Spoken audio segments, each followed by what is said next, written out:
안녕하세요. 장사꾼 소통TV 서씨입니다. 오늘은 배달의 민족과 관련하여 어플 쪽 이야기를 하려고 합니다.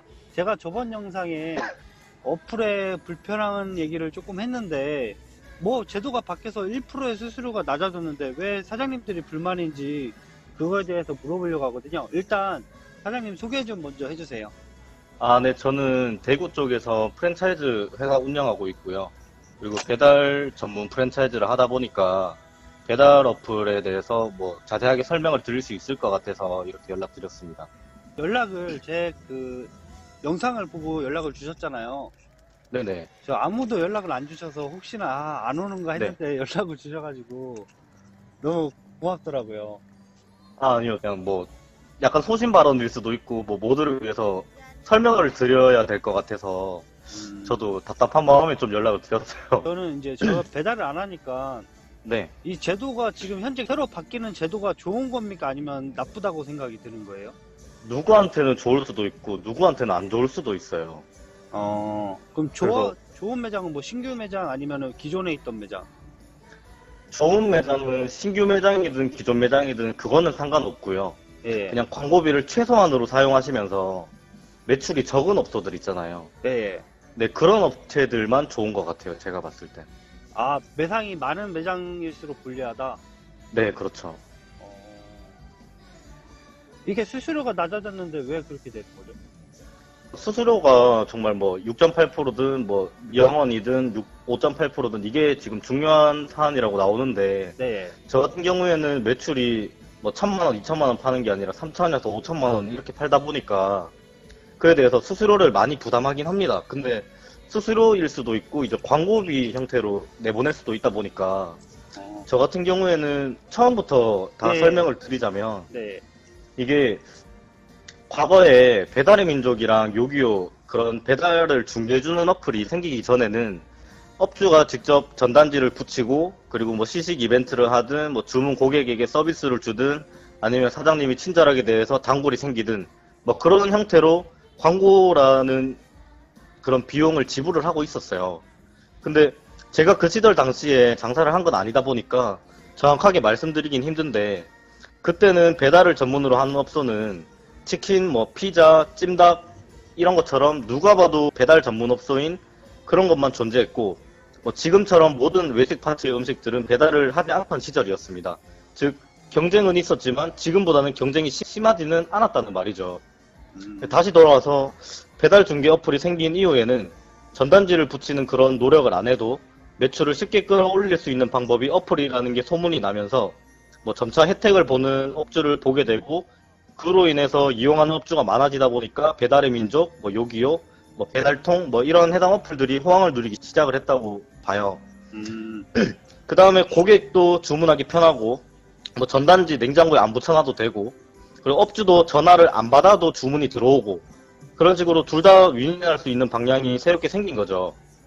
하지만 이런 서비스를 누리기 위해서는 수수료를 제공해야 되는데 배달의 민족은 거의 없다시피 한 저렴한 수수료로 업주를 확보하였고 그 결과 1등 어플이 된 거라고 생각을 해요. 네. 그리고 네, 처음에는 좋았습니다. 수수료도 싸고 주문도 생각보다 많이 들어오고 그러니까 이용을 안 하면 바보였죠. 근데 어플이 생긴 지 얼마 안 되다 보니까 그 어플을 활용하는 방법을 업주분들을 잘 모르는 경우가 많았습니다. 시간이 지나면서 어플을 활용해서 더 극대화된 순이익을 그리고 순매출을 얻을 수 있는 방법이 생기기 시작했고 그 결과 슈퍼리스트를 활용해서 광고를 하고 그 결과로 동네 1등 맛집, 우수업소 배지, 배달대상 배지 이런 것들을 받기 시작하면서 배달시장도 점점 부익부 빈익빈 그런 현상들이 생기기 시작했죠. 저도 그 당시에 슈퍼리스트를 처음 시작할 때는 광고비를 100만원, 50만원 요렇게만 해도 모든 동네를 다 1등을 할 수가 있었는데 슈퍼리스트 폐지 직전에는 500에서 700만원, 1000만원까지도 사용해야 모든 동네를 1등, 아니면 3등까지도 들어갈 수 있는 형태로 금액이 많이 과정화가 됐어요. 네, 불만은 있었죠. 원래는 100만원 하던 걸 700만원까지 내야 하니까. 제가 영상에 올린 그 2천만 원 제보를 해주신 얘기가 그 맞는 거네요. 도시지역 같은 네. 경우는. 네, 맞습니다. 그래서 저의 이런 시간이 지나면서 생긴 이렇게 광고비를 과도하게 투자하는 거잖아요. 예. 네, 저희 이런 운영 방식은 광고비 뭐 얼마 이거에 초점을 두는 게 아니라 순이익에 초점을 두다 보니까 뭐 500을 넣든 700을 넣든 뭐 이제 유튜버님처럼 2천만 원을 넣든 얼마를 넣든 간에 수익만 남으면 과감하게 투자하는 성향으로 변했어요. 어, 왜냐하면 어차피 이번 달에 2천만 원 넣어도 다음 달에 3천만 원이 튀어나와서 난 1천만 원을 버니까 예. 그냥 안 하면 바본 거죠. 그래서 슈퍼리스트가 폐지되고 오픈리스트가 새로 나오면서 슈퍼리스트를 활용하던 업체들, 즉 광고비를 많이 쓰던 업체들 있잖아요. 예. 그 업체들은 매출이 급감했어요. 왜냐하면 나는 700만 원을 넣어서 5천만 원을 팔았는데 예. 이제 700만 원을 못 넣는 거죠. 그래서 그 결과로 몇백만 원 쓰던 업체들은 깃발을 몇백만 원씩 꼽기를 시작해요. 예. 어차피 나갈 돈이었으니까 깃발로 나가든 슈퍼리스트로 나가든 본인들은 이제 상관이 없잖아요. 결국엔 슈퍼리스트가 없어져도 깃발 꽂기로 그냥 변환만 된 거네. 그렇죠. 돈을 쓰는 방식만 변한 거지 어. 큰 방식은 변하지 않은 거죠. 즉 돈 놓고 그냥 돈 먹은 거죠. 어. 네. 쉽게 얘기하면 500만 원 쓰던 거 300만 원만 써서 30개 이상을 꼽을 수 있잖아요. 예. 근데 그 결과가 신기하게도 깃발 300만 원의 효과가 슈퍼리스트 500만 원보다 더 높은 매출을 얻었어요. 그리고 깃발 300만 원하고도 남는 200만 원 그런 돈으로 더 적극적으로 활용을 해서 뭐 할인 쿠폰을 주든 뭐 전 매장 뭐 전 고객에게 뭐 서비스를 주든 이렇게 가능해 버리니까 돈을 많이 쓰는 사람들이 더 독점을 해버리는 시대가 와버린 거죠. 지금은. 그러면은 지금 막 네. 차리는 규모가 작은 매장들은 지금 안 유명한 또 개인으로 차리면은 네. 그 깃발 꽂기에서부터 지기 때문에 이게 매상을 띄울 수가 없을 것 같은데. 그렇죠. 그러니까 이제 막 네. 하려고 하는 배달 창업을 하시려는 분들은 이미 그 네네. 시스템에 적응이 안 됐고 그 비용이 없고 또 깃발을 계속 꽂아야 되는. 결국엔 네, 그렇죠. 원래 있던 그 자리가 계속 잘 될 수밖에 없는 건데, 근데 네. 그 부분도 계속 이제 어플이 변화를 계속 주니까 네. 거기에 맞춰 나가야 되는데 힘들다는 거잖아요. 그렇죠. 장사를 잘 못하시는 분들은 많이 힘든 이야기죠. 그래서 이게 오픈 리스트가 폐지되고 오픈 서비스라고 이제 명칭을 바꿨잖아요. 네. 내년 4월에. 그게 그렇게 생기면 그 배달 사장님 그냥 발표했다고 얘기를 들었어요. 동의 없이 바로 사장님들한테 뭐 알림 없이 그냥 이렇게 하겠다만 공지만 한 걸로 알고 있어요. 네네. 그래서 그 부분에 대해서는 저도 사실 불만이죠. 왜냐하면 뭐 어떻게 하시든 뭐 매출 얼마 올리시든 이런 사장님들을 다 떠나서 이제 배달의 민족 측에서 어떤 상의 없이 바로 바꿨다는 거 요거는 사실 불만이고 저희 같은 경우에는 또 뭐 500만 원이면 500만 원, 700이면 700만 원 그 금액을 이제 써야 되는데 못 쓰잖아요. 네. 네, 어차피 그 수수료는 정해져 있는데 그 수수료는 주문이 들어와야 돈이 나가는 거고 내가 내 임의적으로 지출을 늘릴 수 있는 방법이 사라져 버리는 거죠. 그래서 뭐 이런저런 사장님들이 많이 화내시는 부분이 마음대로 바꿨다. 그래서 수수료를 요기요처럼 너희의 모든 주문에서 뭐 8%든 9%든 떼간다. 그거에 대해서 불만이 많이 있으신 것 같은데 제가 봤을 때는 원래 기존의 시장과는 조금 많이 변했기 때문에 비용은 지출을 해야 된다고 생각을 해요.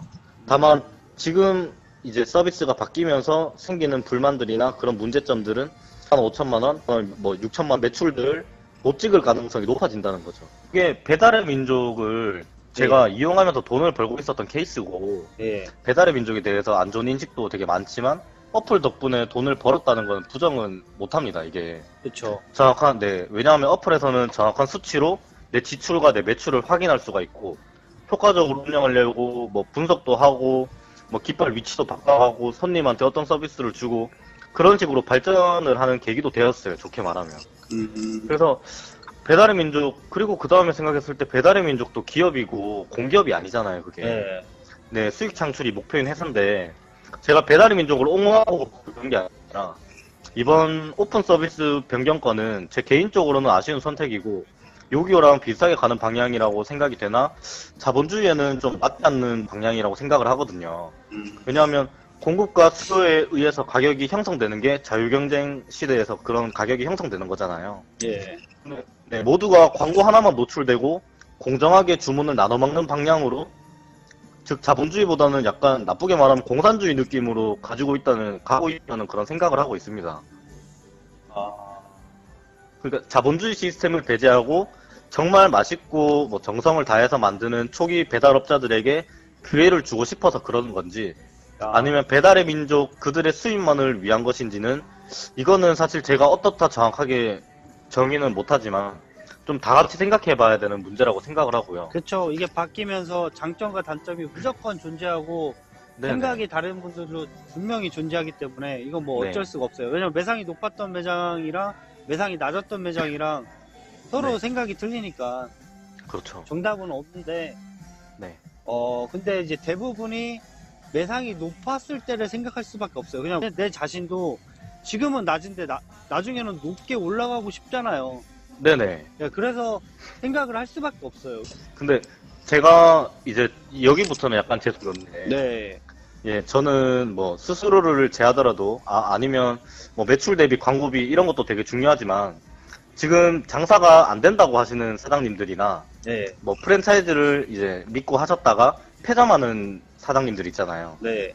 네, 폐점하는 경우에는 뭐 프랜차이즈 수익 구조가 애초에 본사의 수익에 초점이 맞춰져 있는 그런 나쁜 브랜드일 가능성도 높지만 네. 뭐 정상적인 프랜차이즈인데도 망하는 분들 그렇게 보면 광고비에 대해서 부정적인 생각을 가지고 계시고 광고비를 집행하기를 별로 안 좋아하세요. 그거는 배달뿐만 아니라 모든 개인 매장 또는 그 창업을 하시는 분들, 그러니까 원래 돈이 있지 않으신 분들이 있잖아요. 네. 그냥 빚을 내거나 아니면은 정말 수익이 얼마 안 나는 매장들은 광고비를 정말 다 싫어하세요. 네, 맞습니다. 네. 그래서 잘 되는 매장의 경우 그 남들이 봤을 때는 좀 광고비를 과도하게 사용하고 있다고 볼 수 있는데 그 광고비는 그냥 그 잘 되는 매장의 전략일 뿐이에요. 네. 네, 그래서 배달업소가 많이 생기면서 경쟁이 심해지고 배달 시장은 아까 말씀드린 것처럼 창업비만 저렴할 뿐 상위권 업소가 되고 뭐 높은 순이익을 얻기 위해서는 돈을 많이 써야 됩니다. 이게 그래서 진입 장벽은 더 높아지고 있어요. 그래서 장사가 더 어렵다는 거고 그렇게 더 뭐 홀매장 같은 경우에는 누구는 권리금 주고 누구는 월세 좋은 목 좋은 자리에 들어가잖아요. 예. 게다가 인테리어까지 하잖아요. 그렇죠. 하지만 배달업소를 쉽게 생각하시면 그 인테리어로 들어가는 1억, 뭐 권리금으로 들어가는 뭐 1,000만 원, 2,000만 원, 뭐 그런 돈을 2년, 3년에 나눠서 한 달에 몇백만 원씩 쓴다고 생각하시면 마음이 편하실 건데 모두가 적은 수수료를 지불하고 뭐 너도 나도 돈을 다 잘 벌고 다 잘 됐으면 정말 좋겠지만 이거는 이제 와서는 정말 어쩔 수 없는 것 같습니다. 그리고 뭐 1,000만 원을 팔아서 500만 원 남는 매장이 있고요. 그렇죠. 하지만 그 매장이 2,000만 원을 팔아서 1,000만 원을 만드는 매장은 이론상 가능하지만 사실 불가능하거든요. 즉 정해진 마진율이 없다는 거예요. 그래서 결과적으로 내가 얼마를 벌고 싶은지 그거에 맞춰서 창업을 하셔야 되는데 그 무조건 정해진 그 지출만 하시겠다 하시면 방법이 없습니다. 사실 이게. 그리고 업주의 노력을 뭐 부당하게 뺏어가는 그런 어플이라면 이용을 안 하시면 돼요. 사실. 그건 자유니까. 그렇죠. 그 수수료가 부담이 되면 수수료보다는 적게 주는 그런 서비스를 준다고 하고 전화 주문을 유도하면 됩니다. 네.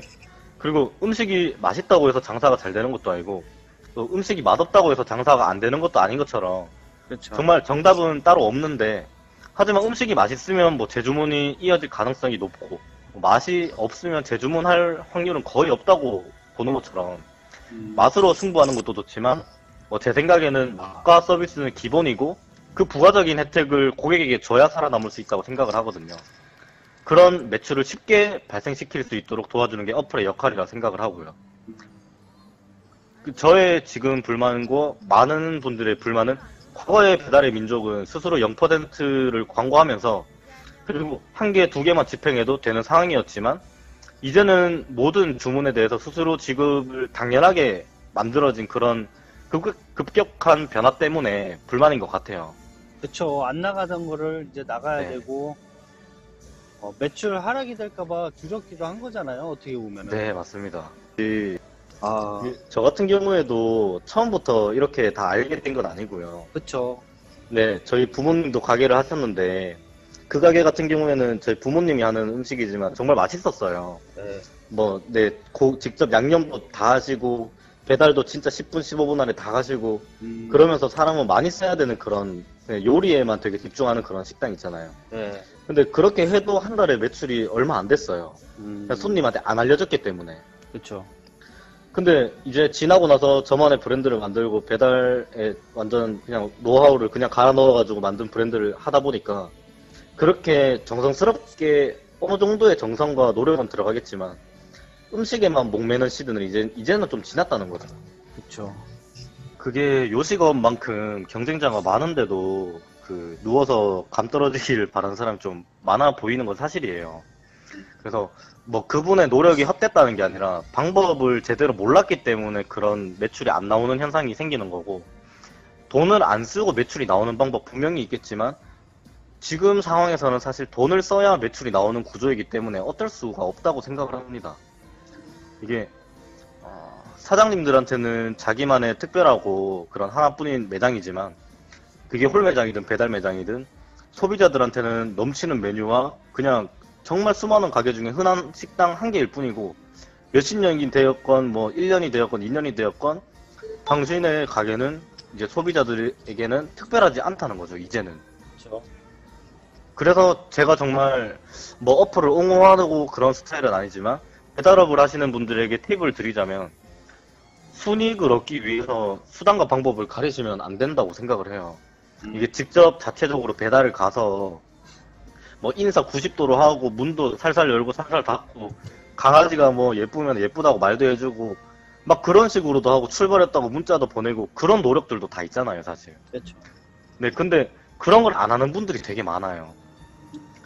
그리고 정작 지금 뭐 업주는 죽겠다, 막 배달은 폐업이 엄청 많아지고 있는데 웃고 있는 건 소비자들이거든요. 그쵸.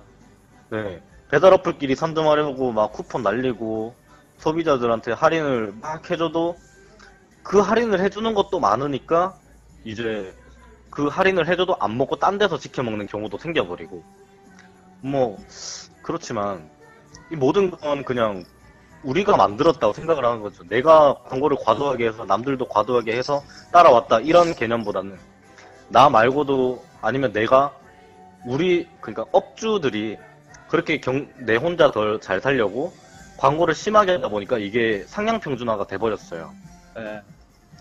이거는 정말 어쩔 수 없고, 마케팅 비용을 이해를 하셔야 되고, 삼성이라는 기업을 정말 전 국민이 다 아는데도 불구하고, 그리고 삼성이 갤럭시라는 핸드폰을 만드는 것도 다 알면서, 이게 삼성이 왜 갤럭시를 그 광고를 하는데 몇십억, 몇백억을 쓰겠습니까? 그런 삼성에서도 광고를 해야 핸드폰이 팔리는 시대라는 거죠. 그래서 마케팅을 해서 돈을 버시는 방법을 이제 그런 시대라고 인식을 하시고 조금 변화하셨으면 좋겠습니다. 여기서 방법이 없다고 제가 생각하는 그런 분들은 누구냐면, 매장은 차렸는데 지금 내 요자금으로 돈이 없는 분들 있잖아요. 그쵸. 광고를 할 수 있는 그런 여력이 없는 분들은 제 생각에서, 그리고 제가 봤던 경험들에 의해서는 사실 살아남을 수 있는 방법은 없습니다. 그러니까 메뉴를 바꿔도 이미 안 되더라고요. 저도 상담하고 네. 이거는 배달도 그렇고 오프라인 매장도 똑같. 어쩔 수 없어요. 매상이 낮아진 후에 살리기가 정말 힘들어요. 지인들 부르지 말고 네. 광고를 계속 끊지 말고 계속 넣으라고 했거든요. 네네. 안 그러면은 나중에 광고를 뭔 짓을 해도 오프라인 매장은 나중에 하면은 효과가 별로 없다. 네, 맞아요. 이미 왜냐면 배달은 건수로 보지만 오프라인은 사람이 차 있는 걸로 보잖아요, 사람들이. 그다음 웨이팅이 네, 걸려야지만 이 집은 대박집이라고 생각해요. 아무리 맛있고 뭐고 다 소용없어요. 이 집은 그냥 사람이 꽉 차 있어야지, 네. 아 그냥 대박집이구나. 그 광고 효과처럼 그것도 엄청 커요.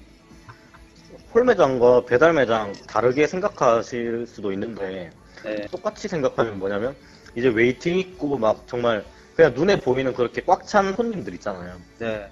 요거는 이제 최근 주문수나 예전에 주문수가 다 표시됐으니까 그걸로 증명을 하는 거고, 손님들의 리뷰 개수도 이제 손님이 꽉 찼다 이런 개념으로 볼 수 있는 거죠. 그쵸. 뭐 최근 리뷰 100개, 200개 이런 가게보다 정말 잘 되는 데는 저희 같은 경우에도 최근 리뷰가 2000개, 3000개인데 그러니까 그런 업소에 시키고 싶은 건 당연한 거고, 그렇게 만들기 위해서는 많은 손님이 먹게 만들어야 되는데, 많은 손님이 먹게 만들려면 광고를 집행할 수밖에 없는 현실인 거죠.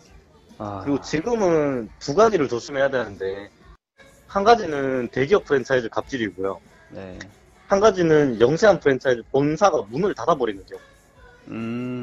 그러면 그건 또 어디서 조치를 받을 수가 없어요.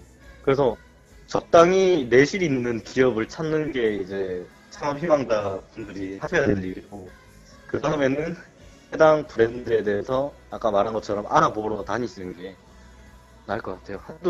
한두 달 빨리 연다고 해서 더 부자 되는 것도 아니고, 1년이든 2년이든 더 알아보시는 게 차라리 돈을 안 날리는 길인 것 같습니다.